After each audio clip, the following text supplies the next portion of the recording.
ভাই আমরা এই জায়গায় খুব কষ্টে আছি বুঝেন, আমরা বাড়ি ঘর সব তুলে গেছে, গরু বাছুর লিয়া খুব বানে আছি। এখন অবস্থান করিতেছি নেত্রকোনা জেলা কলমাকান্দা থানা।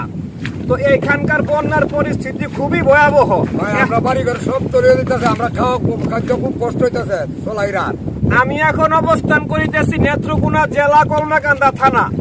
এখানকার বন্যার অবস্থা খুবই ভয়াবহ।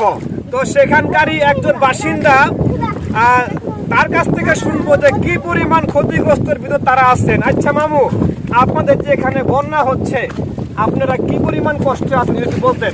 আচ্ছা ভাই আমরা এই জায়গায় খুব কষ্টে আছি বুঝেন, আমরা বাড়ি ঘর সব তুলে গেছে, গরু বাছুর লিয়া খুব বানে আছি।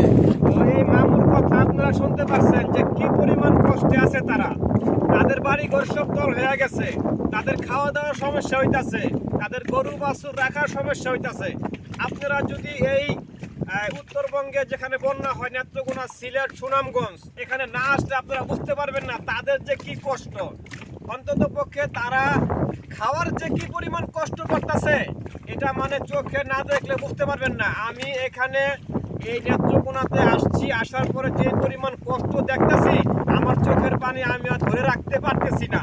তো এই মামুকে পাইলাম, এই মামুর সহযোগিতায় আমি এক গ্রাম থেকে আরেক গ্রামে যাওয়ার চেষ্টা করতেছি, এবং তার মুখ থেকে যে কষ্টের কথাগুলি আমি শুনলাম, সেটা না শুনলে আর নয়। ঠিক আছে, তো দোয়া করবেন তারা যেন এই বন্যাটাকে শেষ করে তাদের যে ক্ষয়ক্ষতিগুলি হচ্ছে তারা যেন কাটিয়ে করতে পারে। ঠিক আছে, কারণ দোয়া ছাড়া আর কিছু নাই। ঠিক আছে, এবং আমাদের যতটুকু সম্ভব আমরা করতেছি। ঠিক আছে।